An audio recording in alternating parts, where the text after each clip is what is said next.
What's up, man? What's up, man? You got your license back yet? You working on it? Huh? Come back here. Come back here and give me your ID. Yeah, except this is government property and I'm a government official. Give me your ID. You have my ID? Ooh, hold on. Let me water in the house. I'm gonna get that. Don't worry about it, man. See, I'm trying to play around and be nice. And just ask you a question. You bother me every time you see me. You harass me. I don't want to be bothered. I'm finna go.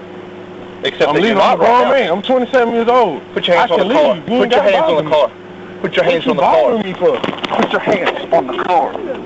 Yeah, except he's not listening to me. You as well? Okay. And I'm trying to give a lawful command. Apparently people want to test my patience tonight, and I ain't with him.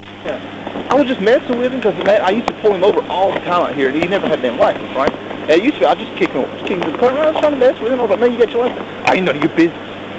Oh, except that it is. Because you're on government housing and property.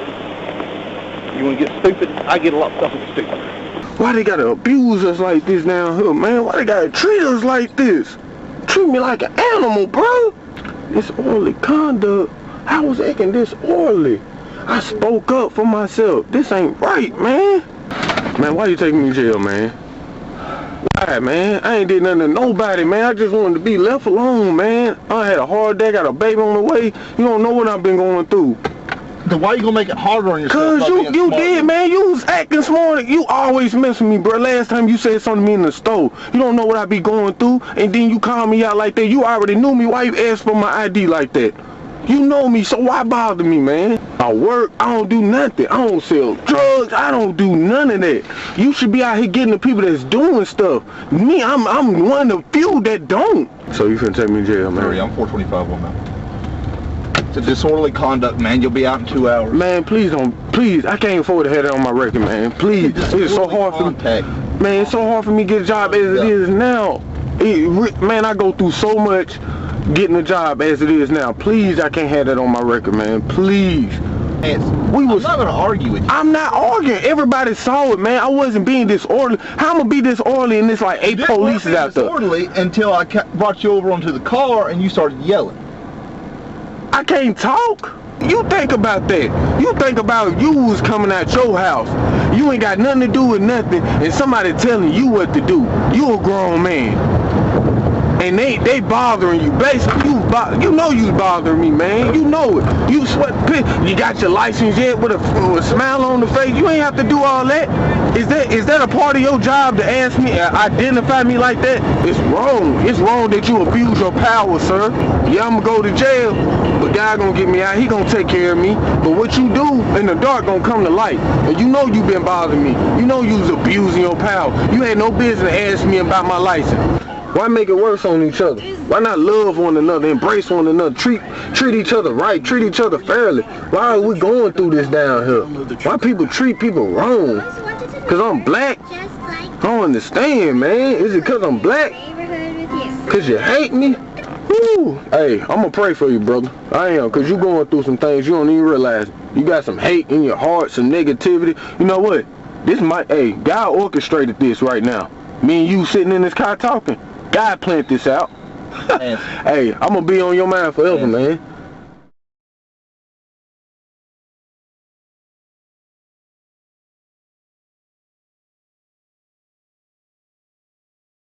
Report reveals new information about fired Chattanooga police officer video. April 29, 2017 BYM at GENAP. A Chattanooga police officer who was fired in February for false arrest, harassment, and violating the vehicle use policy might want to consider a new career in NASCAR. David Campbell had a habit of driving recklessly at speeds of over 100 mph on city streets, sometimes without emergency lights and sirens activated, according to an internal affairs report. 4 incidents came under review after Campbell was first found to have violated driving policies in January 2016. As a result, his superiors recommended that his driving privileges be revoked immediately. His behaviors are menacing and pose a danger to public safety. It is my suggestion that he be relieved of driving privileges indefinitely, due in part by his own admission that he's aware of policy, and indifferent to his training, policy, and the ramifications of his actions, wrote Lieutenant Jerry Sutton.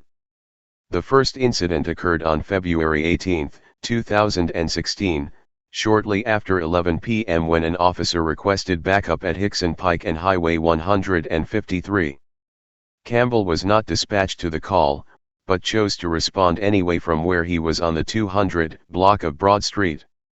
Campbell's in-car recording system clocked him going 74 miles per hour on the Market Street Bridge and then 106 miles per hour on North Market Street while passing the Publix grocery store. He traveled on North Dallas Road toward Hickson Pike and passed to the right of another car, even as its driver was attempting to yield to the right for Campbell. There was no collision, but Campbell could be heard on an in-car microphone scolding the driver, the report stated. He reached 88 mph on Hickson Pike with only his lights flashing and hit 106 miles per hour again near Food City on Hickson Pike.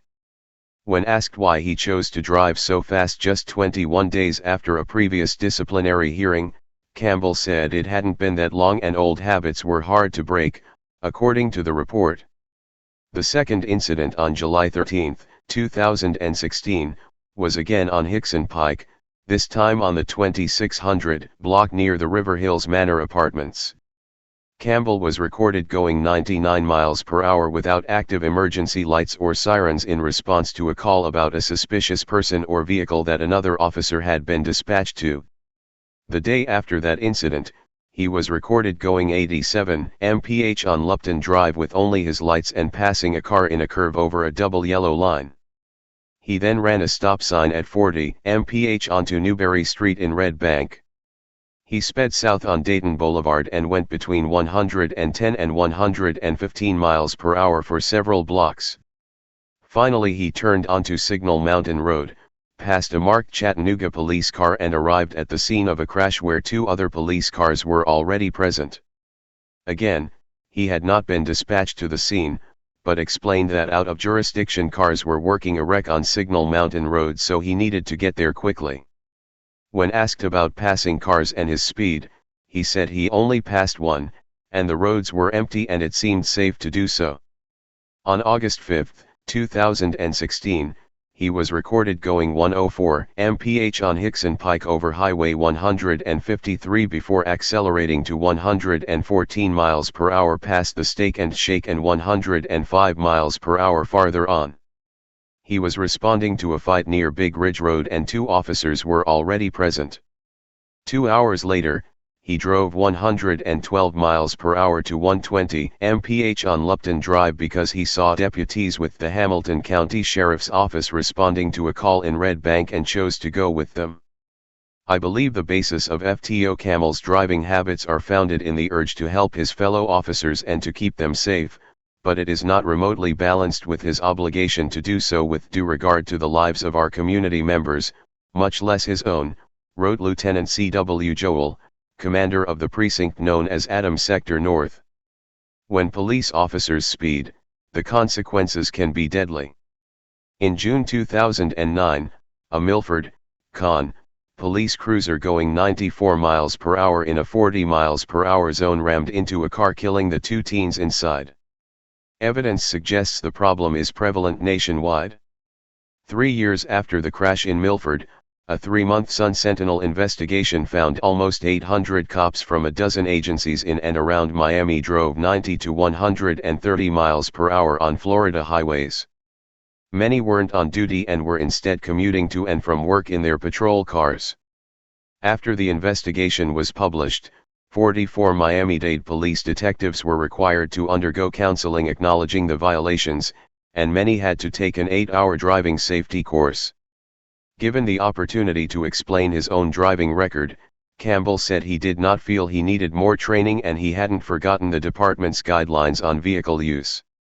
Sometimes policy is not at the forefront of my mind, he said. My tactics are as safe as possible. I also hope my driving record speaks for itself since I haven't hit anything yet and anything hasn't hit me. He also said he had not intentionally violated policy. I never act contrary to policy. I know that policy is there to protect me, but I also have to protect my brother and sister officers, he said. He was terminated after a hearing that covered both his driving infractions and the false arrest of Hanson Melvin, 27, on May 29, 2016. In that case, Campbell arrested Melvin for disorderly conduct at the Northgate Crossing Apartments. Campbell responded to a report of a fight and spotted Melvin, whom he knew, walking on the sidewalk nearby. Campbell asked Melvin if he had gotten his revoked license back yet. Melvin said no, but Campbell became authoritative and began to demand the license, calling himself a government official on government property. The situation escalated after Melvin told Campbell he was tired of being harassed by the officer. Campbell told him to put his hands on the car and placed him under arrest. It is clear in the audio of the in-car system that Hanson Melvin was quite calm for most of this encounter until the realization of the impending arrest. Officer Campbell, however, goes from being friendly, to being authoritative, and finally the arrest of Melvin after the none of your business statement, which drew more attention than Melvin's actions, reads an Internal Affairs report. In 2012, Campbell was suspended for 3 days after he improperly arrested a man and cursed at him for not moving a vehicle. In that incident, Campbell pulled over 20-year-old William Boston in June 2012 for improperly displaying a temporary license tag in his rear window, according to Times Free Press archives.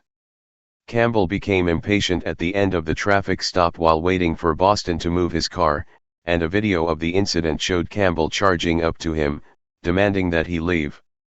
He then arrested Boston for disorderly conduct and obstructing a roadway, but both charges were dismissed. Internal Affairs investigators said it was clear Campbell behaved unprofessionally, and said it seemed he arrested Boston simply because he became angry. Campbell has the opportunity to appeal his termination, and his attorney said an administrative hearing has been set for May 31 to June 2. Contact staff writer Emmett G. Enap at egienap@timesfreepress.com or 423-757-6731. Follow him on Twitter at emmettgienap. Hey Charlotte County, this is Charlotte County COPWATCH, and I'd like to thank you for all your years of support through the years. As a result, this channel has grown and allowed me an equity partnership in carmarshal.com. Please take the time to check them out. They help you buy and sell your next car, even have a negotiating tool to save you from the hassle of haggling with multiple dealers. The link is in the description below. Please click and help support and give if you can too through PayPal or Patreon. Thanks again.